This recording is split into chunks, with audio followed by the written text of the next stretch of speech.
about AC. Tell us a little bit about yourself, man. Hi. I'm a DJ from Atlantic City, New Jersey, born and raised.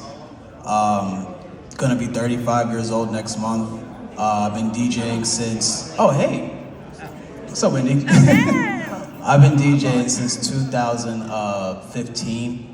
I've since transitioned from being a DJ to a producer. And most recently, as of September 28th, I made it to the Billboard charts with a house song called Rump. And yeah, I also accumulated 1 million followers on TikTok. And what else? Oh, 40 million streams on Spotify and Apple Music. And I got 3 beautiful kids and my wife over there. And yeah, too much. Between live streams, 3 different accounts, I would say like, I spend like 8-9 hours a day on live, whether I'm DJing, hosting topics, stuff like that. I have 2 different accounts on the creative beta program, which is like they pay you to post videos, and I make like 3,000-4,000 each page every month just posting videos. They go viral all the time.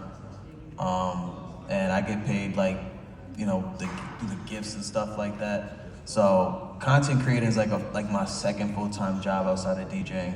Like I post like a lot of videos every day, a lot of editing on CapCut, a lot of 4K videos. It's a job, like a job and a half. What do you feel is the biggest benefit to that? The biggest benefit from social media? Yeah, your success with social media. My biggest benefit from my success on social media is my music. So if it wasn't for me being popular on social media, I probably wouldn't have as many ears and eyes on my music in the first place. Because before I blew up on TikTok, I was making beats and it wasn't going nowhere, man. Like I started on SoundCloud, like making beats, just dropping them, hoping some rappers would buy the beats and stuff like that. Nothing was working out. And then once I came on social media, I blew up on that. Once I made a foundation on social media, I built from that, and then finally told people, hey, guys, I'm a producer too. I make music, I make beats. And then I transitioned some of those followers into my music.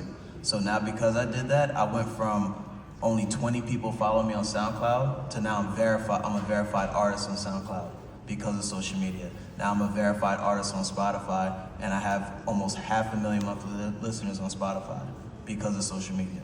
So that's my biggest takeaway. Up and down these hallways, now we hear your song playing in the hallways in heavy rotation. I'm sure there's a lot of people like, hey, how did he get his song up in this building, or TikTok, whatever it is. What's your thoughts on that? Hearing my song on the radio is like humbling. Yeah. It's like that feeling hit, man. Like it feels better hearing your song on the radio than getting 1 million streams for a song. Like hearing it on the radio is different.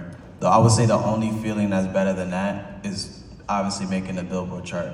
Making the Billboard chart, that like when that happened, and I don't think you guys realize how hard it is to make the Billboard charts or even getting on the radio without getting signed. It's extremely difficult. You have to be extremely lucky and amongst other things. But with no deal is wild. Like I took money out of my own pocket to campaign myself to get on there, to get people to buy the music physically, especially in this era of streaming. People don't buy music digitally anymore. People don't buy CDs anymore. People might buy a vinyl for like decorations or something. But in this era of music, like people don't buy music, and the fact that people went out in droves and bought my stuff to help me achieve my dream was insane. But back to the radio thing, yeah, being on the radio is dope. Yeah. Like, now you just amazing. said you were a SoundCloud producer, and now you're making a career out of it. So how do you feel about the social media being the new record label?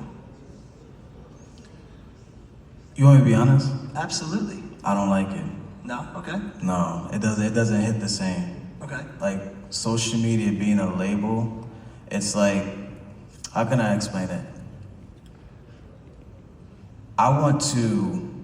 I've had dreams of like wanting to be a producer like a Pharrell or like a Timberland, or being a DJ like a Jazzy Jeff or a Kid Capri.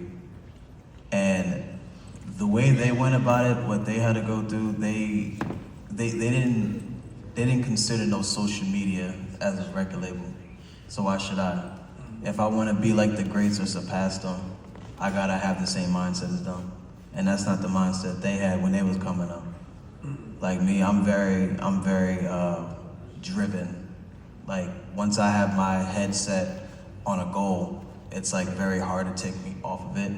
And I don't feel like social media to me, as a record label, I mean, is the goal. The ultimate goal for me is like getting signed. Like whether it be independent or major label like a, like a Sony or Universal, something like that. That's the end goal to me. Social media to me is like not the end goal. That's more like the stepping stone, is that what they call it? Like a stepping stone. That's how I look at it. Okay.